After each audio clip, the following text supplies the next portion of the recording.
Oh my god, I just realized I almost got through this whole video without mentioning another one of the amazing features of the Apple IIc.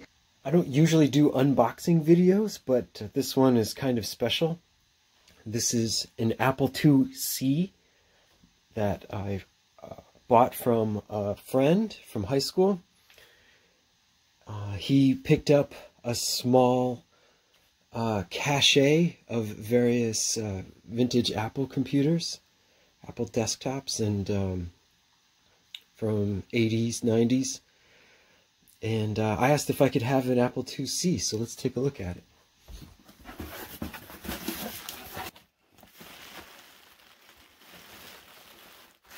Nicely packed.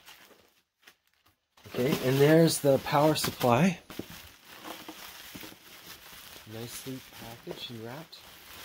So, okay, this is a 3-prong power supply, and it's going to go to an Apple power brick. This is an original one, it looks like, power supply 2C. Output is 18 watts. So, I know, sorry, this is a nerdy YouTube channel. You're not going to get to see the computer until I review the power supply. 18 watts, 15 volts, and 1.2 amps. Just to give you an idea of the power to run one of these things. So that's a 6502 motherboard with a 5¼ inch drive and not much else. A speaker and a keyboard, but power-wise, you know, minimal peripherally. There's also, we can look at the input side, 25 watts. So it takes 25 to make 18. I guess divide them both by 6, get, 75. That's about 75% efficient. Not the worst thing in the world. Notice even back then, they're saying Cupertino, California. I'm kind of curious as to whether this power supply is a switching power supply or a linear power supply. It is rather heavy, so I'm going to lean towards linear, but also notice there's a date stamp here, 0984. I wonder if that refers to August 1984, because that is just about the time that this thing was properly made. Now notice it's got some nice places where you could put some rubber or some felt or something if you wanted, and it wouldn't even mess up the label at all. You'd still be able to read it very easily. Another nice thing about this power supply is just how the leads go in one end and come out the other at an angle. I think it just looks super cool. I honestly don't think it's always very practical. It'd have to be positioned just right for that to happen. But in the meantime, let's take a look at the top. This one has got some mild yellowing, so someone like the 8-bit guy, his channel can teach people how to clean that off if necessary. I'm probably not to go in that far detail because I just want to actually use it to write some fun programs. There's the Apple logo kind of etched right in there. I wonder if that's in the original mold. It must be, but that's a pretty fine detail.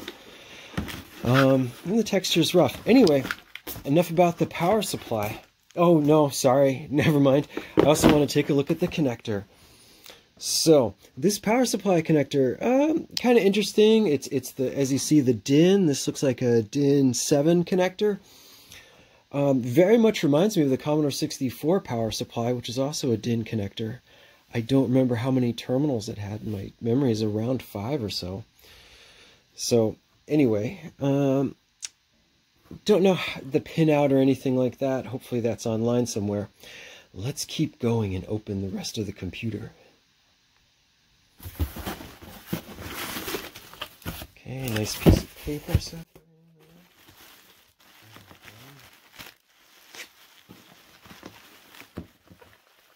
All right. Here we go.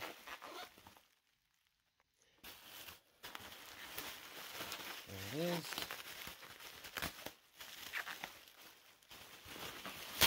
So you can already start to see it underneath the plastic, right? There's the Apple logo with the color showing through. Yep, there you can see the reset key. You can also see he put a disc in for me. If I understand it right, and I'm not an expert on Apple software, before we look at that, let's talk about the disc. But I'd have many memories of firing up the Apple IIs with my best friend, writing a program, and then not being able to save them. And if I understand it correctly, you actually have to load a kind of disk operating system. So otherwise, it's just the basic interpreter that you're running when you switch one of these on. So you have to like load a different version of DOS, and I forget the names, but it looks like he's giving me two DOSes here. A Pro DOS and a DOS on the other side. And yep, he did definitely use the hole puncher trick to get the second side out of the disc. And of course we notice it's a nice yellow floppy disk. Very special back in the days, you know. You could get colored discs or just the black ones. Every now and then I would buy a couple colored ones. You know, they were not cheap by any means. Just to kind of look at the back of the disc for a second.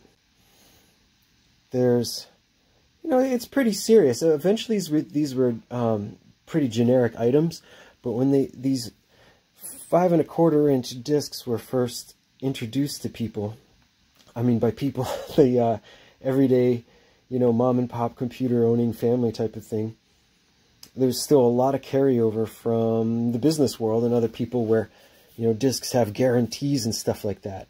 Particularly this brand, I guess, Verbatim. I remember that name. Should any Verbatim Data Life Colors mini disc prove to be defective during the warranty period, it will be replaced at no charge if you return it along with the receipt to the place of purchase or contact our customer service department. Does not apply to normal wear and tear. Will not be liable. That's kind of interesting. They're talking about their own liability. I mean, you never see that on consumer products these days. Not that I know of. Anyway, that's just a little bit about the DOSes and about using the 5 1/4 inch discs. Yeah, actually, while we're looking at the backside, let's look at this one here too. Notice how from the front it appears to be sort of a completely uniformly square object, right? There are no visible folds, there are no creases. There are chunks taken out, but they're sort of like, they don't really break the continuity of the edge. Even the circles seem expertly placed. These are collinear, for example. This is probably the only sort of like, anyway, not to get too far down that path. There's also the alignment tabs here, though. So I don't know if those are actually used in many of the disk drives that I use, the Apple and the Commodore drives. But if we turn it around, we see kind of how the magic is done. It's it looks like it's folded and some kind of heat process is applied. There, just wanted to get up real close so you could see it. So those 3 folds onto the main chunk there form very straight edges, very perpendicular. It's a very square object. When they say it's floppy, you'd think that's bad, but I think it's a testament to how rigid the edges were, that you can actually shake it and wobble it. And I better not overdo it here. And it remains pretty well intact. That's some decent quality plastic. Now I'm going to put it back in its protective jacket before continuing. And I want to put this in a safe place because as wonderful as I've made them out to be, they are pretty delicate. So I want to put this someplace like standing up, not just laying on a chair or something like that. Ideally, treat it kind of like a record album. So I'm just going to put it in the bookcase for a second. And now let's look at the actual computer.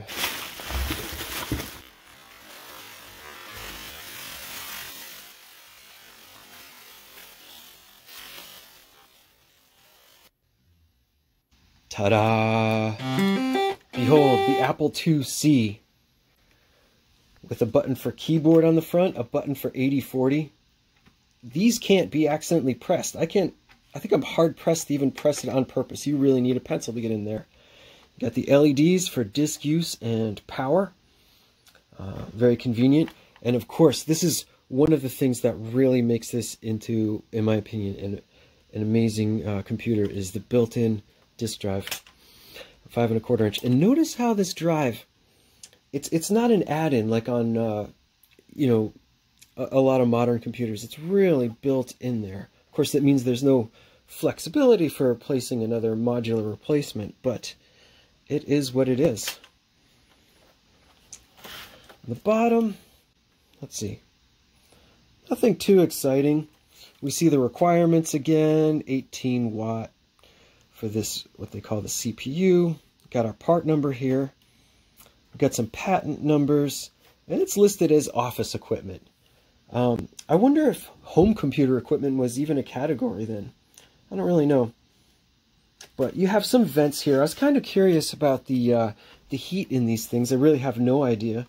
I'm not sure exactly which variant of the 6502 it is, whether it's a low power improved process or if it's the same one as in the desktop computer.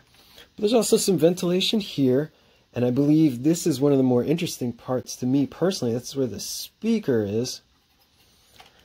And that brings me to this other thing that really, really makes me excited about the 2C, is that it's got the volume control right there.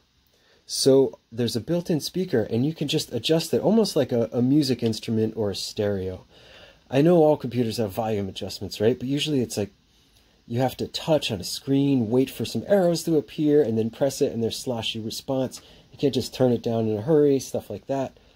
So this is just instantaneous. You know, it's got some good tactile feel. You can tell that you're turning something like a hunk of plastic that was made to be moved, as opposed to an electrical component that has like the cheesiest, least expensive, most efficient piece of plastic added to it for turning.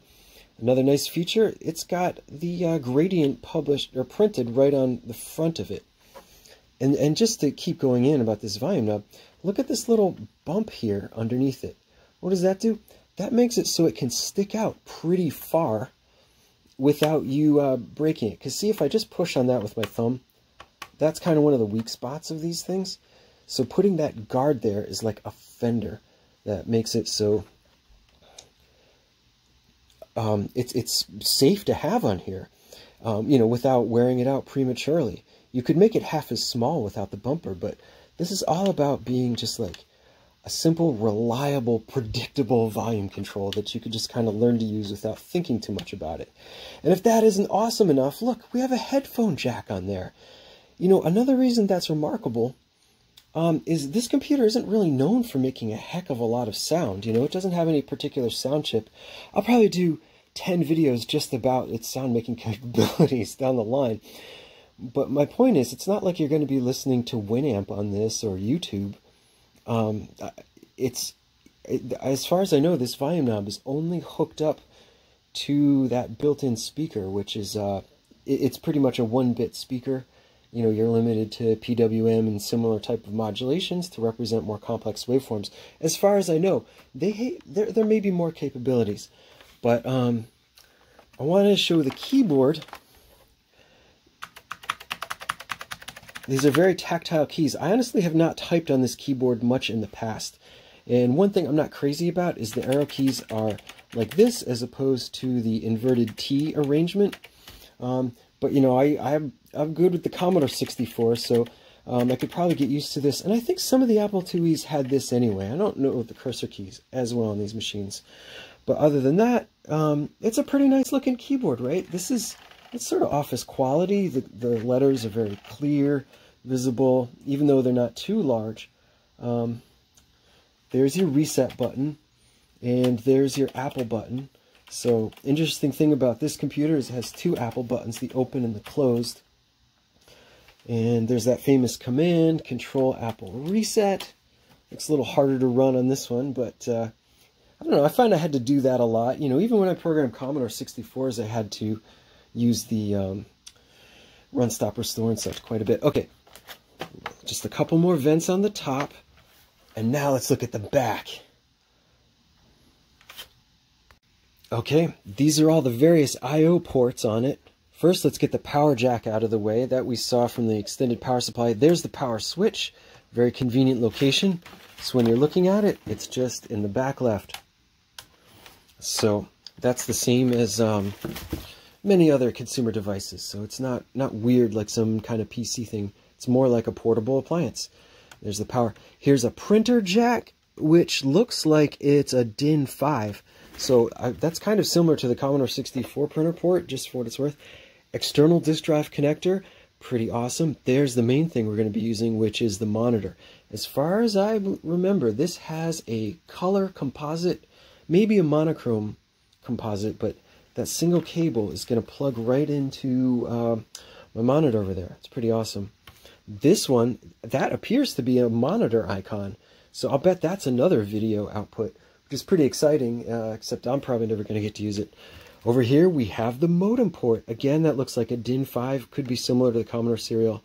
Ah, and I should have thought about this. I didn't. This also has a joystick / mouse port. So, you know, I don't know about some of the advanced applications that were using mice on the Apple IIs. That's pretty interesting, you know, side of the computing that I've never really gotten into. But there's a joystick port. I don't know the pinout for that either, if there's an official joystick for this or what. But maybe we'll get into that someday.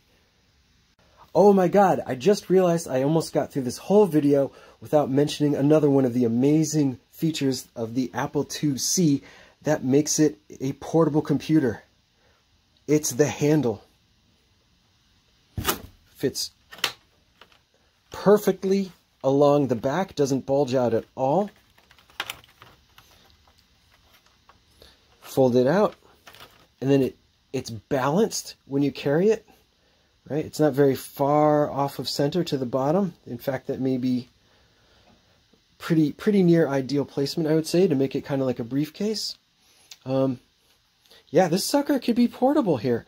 Maybe with a cover, it can be put in a suitcase or a, you know, even a backpack. You know, I haven't measured it to see how wide it is, or typical backpack, but it's definitely a possibility. That really concludes my video of how awesome is the Apple IIc.